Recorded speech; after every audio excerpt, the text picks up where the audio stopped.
बच्चों, इस वीडियो में हम स्टेम के सारे एग्जाम्पल को एक साथ डिस्कस करेंगे। स्टेम प्लांट का असेंडिंग पोर्शन होता है जो एम्ब्रियो के प्लूम्यूल से डेवलप होता है।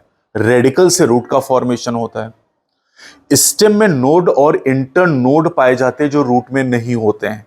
नोड वो पोर्शन होता है जहां से लीव्स एराइज करती हैं और इंटर नोड दो नोड के बीच का पोर्शन होता है।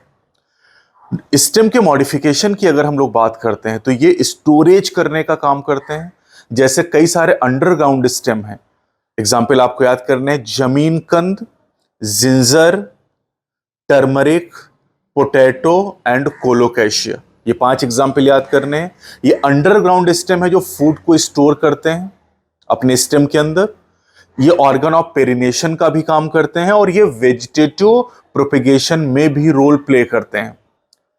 इसी तरह अगर हम स्टेम टेंड्रिल की बात करें जो एक्सिलरी बड से डेवलप होते हैं, ये प्लांट को सपोर्ट देते हैं, क्लाइंबिंग में हेल्प करते हैं। और स्टेम टेंड्रिल में एग्जांपल याद करना, गॉड्स एंड ग्रेप वाइन।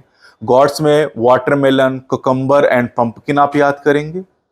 इसी तरह स्टेम थॉर्न की बात करें जो प्लांट को ब्राउजिंग ग्रेजर से बचाते हैं और ये सिट्रस और बोगेनविलिया में पाए जाते हैं। पॉइंटेड होते हैं, स्ट्रेट होते हैं, उडी होते हैं। इसी तरह अगर हम बात करें फोटोसिंथेसिस करने वाले स्टेम फिलोक्लेड, ये अपुंशिया और यूफोर्बिया नाम के प्लांट में पाए जाते हैं। अपुंशिया में जो स्टेम होता है वो फ्लैटेंड होता है और यूफोर्बिया में फ्लैसी सिलेंड्रिकल स्टेम होता है। ये स्टेम क्लोरोफिल विकसित करते हैं और फोटोसिंथेसिस में रोल प्ले करते हैं। इसी तरह अगर हम वेजिटेटिव प्रोपेगेशन की बात करें तो उसमें 4 और स्टेम आपको याद करने हैं, रनर, सकर, स्टोलोन, ऑफसेट।